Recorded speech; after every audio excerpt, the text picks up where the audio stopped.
வேலை வெட்டி இல்லாதவங்கள தான் இந்த பட்டியல உட்கார். அப்போ ப்ரொடியூசர்ஸ் பிஸி கிடையாதுங்கிறீங்க. அது எப்படி சொல்ல முடியும்? இதில் யார் நடிகர் நீங்கள் பார்க்குறீங்க? ப்ராப்ளம்ஸ் வந்து நடிகர்களுக்கும் தயாரிப்பாளர்களுக்கு தான் நடக்கும். அப்போ நீங்கள் ப்ரொடியூசராக இருந்துட்டு ஏன் நடிக்கிறீங்கன்னா கேள்வி வராது.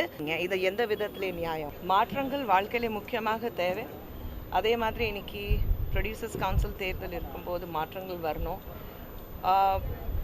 யோசிக்க வேண்டாம், நினைக்க வேண்டாம் என்னுடைய சப்போர்ட் எந்த அணிக்கு இருக்க போகுது. இதுக்கு முன்னாடி நடிகர் சங்கம் ஒரு தேர்தல் நடக்கும்போது கூட என்னுடைய கம்ப்ளீட் சப்போர்ட் ஆதரவு விஷால் அணிக்கு இருந்தது. இந்த முறையும் என்னுடைய சப்போர்ட் கண்டிப்பாக எந்த பக்கம் இருக்குன்னு யாருமே கெஸ் பண்ணவே வேண்டாம். பட் அதே சமயத்தில் நல்லது செய்வாங்க, யார் வந்தாலும் நல்லது செய்யணும். நம்மளுடைய தமிழ் திரையுலகம் சொல்லும்போது ஒரு குடும்பம் போல் நம்ம எல்லாரும் வாழ்ந்துட்டுருக்கோம். தேர்தல் வரும் போகும், ப்ரொடியூசர்ஸ் கவுன்சில் இருக்கட்டும், எந்த ஒரு தேர்தல் இருந்தாலும் வரும் போகும். ஆனால் எல்லாரும் ஒரே குடும்பமாக இருக்கோம், அதுதான் முக்கியம். நல்லது நடக்கணும், மாற்றத்தை கொண்டு வந்து நல்லது பண்ணிட்டு போயிட்டே இருக்கணும். ஸோ மாற்றங்கள் வந்தாலும் ஒரு குடும்பம் போல் நம்ம எல்லாரும் இருப்போம். ஒரு பிரச்சனைகள் வரும்போது கண்டிப்பாக ஒருத்தருக்கு சப்போர்ட் பண்ணி இந்த குடும்பத்தில் இருக்கிறவங்கள மாதிரி ஒன்றா இருந்துட்டு பிரச்சனைகள் தீர்க்க வைக்கிறதுக்கு தான் முயற்சி பண்ணுவோம். ஸோ எந்த அணி வந்தாலும் அவங்களுக்கு என்னுடைய வாழ்த்துக்கள். இதில் யார் நடிகர் நீங்கள் பார்க்குறீங்க? விஷால் ஃபிலிம் ஃபேக்ட்ரியில் ப்ரொடியூசர் கிடையாதா? அவர் பிரகாஷ் ராஜ் ப்ரொடியூசர் கிடையாதா? சுந்தர் சி ப்ரொடியூசர் கிடையாதா? உதயா ப்ரொடியூசர் கிடையாதா? அப்புறம் ப்ரொடியூசர்ஸ் நடிக்கலாம். அப்போ நீங்கள் ப்ரொடியூசராக இருந்துட்டு ஏன் நடிக்கிறீங்கன்னா கேள்வி வராது. ஆனால் ஒரு நடிகனாக ஒரு தயாரிப்பாளராக நியாயப்படி கார்டு வாங்கிட்டு ப்ரொடியூசர் ஆனதுக்கப்புறம் இந்த மாதிரி ப்ரொடியூசர் கவுன்சில் தேர்தலில் நின்னா உடனே அவங்க நடிகர் நான் சொல்கிறீங்க. இதை எந்த விதத்திலே நியாயம்? அதான் சொன்னேன், ஒரு குடும்பம் போல் இருக்கும். யார் எந்த அணியில் நின்னாலும், விஷால் இருக்கட்டும், எந்த அணி நின்னாலும் முறைப்படி கார்டு வாங்கி ப்ரொடியூசராக தன்னை நிரூபிச்சதுக்கு அப்புறம் தான் இந்த தேர்தலில் நிற்கிறாங்க.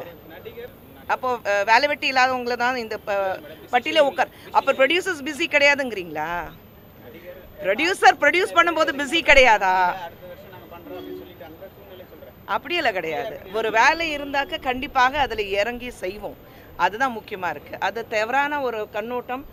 பிஸியாக இருக்கும்போது எப்படி வேலை செய்வாங்க? அப்போ ப்ரொடியூசர்ஸ் வேலை வெட்டி இல்லாதவங்கள தான் இந்த மாதிரி தேர்தலில் நிற்கணும்னா நான் கேட்குறேன். அப்படி கிடையாது இல்லைங்க. வேலை பலு கண்டிப்பாக அவங்களுக்கு இருக்கிறதுனால தான் இங்கே நிற்கிறாங்க. தேங்க்யூ.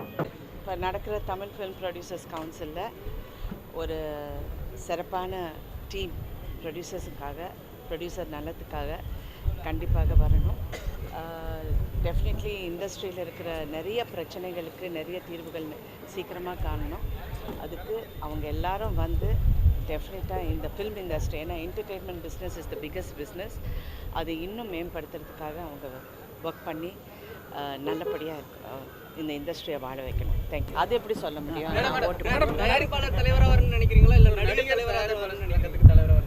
யாருக்கு தயாரிப்பாளர் வரணும்? இல்லை, ஒரு நடிகர்களால் தயாரிப்பாளர் சங்க பொறுப்பில் திறம்பட செயல்பட முடியாதுங்கிற குற்றச்சாட்டு எப்படி பார்க்குறீங்க?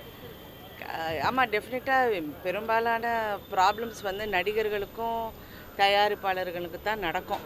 மெயினாக நிறைய பஞ்சாயத்து வரதே அதுதான்.